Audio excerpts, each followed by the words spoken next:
Infrastructure throughout most Native American reservations is poor. That affects delivery of critical resources to residents, the most dire of which is often water. In the nearby Navajo Reservation, tens of thousands of people are without running water. One local nonprofit is dedicated to reducing that number. You're watching the Local News Network, brought to you by Three Rivers Brewing and the Big Idea Makerspace at San Juan College. I'm Connor Shreve. Cortez-based nonprofit Fundamental Needs is in its third year providing functional water systems to those on the reservation who aren't on the grid. It started in 2020 when co-founder Justice Ramos started hearing from family connections on the reservation just how bad COVID was getting. We were hauling firewood and food boxes and water and PPE and everything. But we always wanted to work towards some sort of long-term solution. So we developed some off-grid water systems. And basically they're just solar-powered sinks. They have hot water, a 3-stage water filter, everything you need, and it's solar-powered.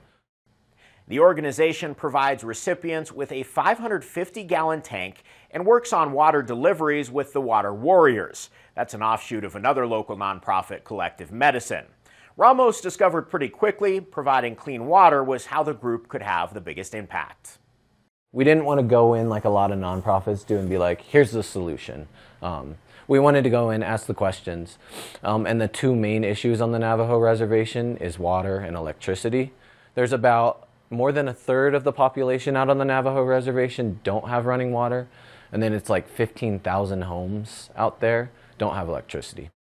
After starting with a handful of projects in Rock Point, Arizona, Ramos says Fundamental Needs is finding its footing in 2023.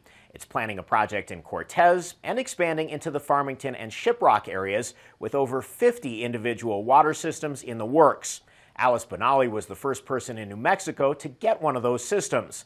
Benally cares for her 98-year-old mother and during the day babysits her granddaughter. She says the system provides relief.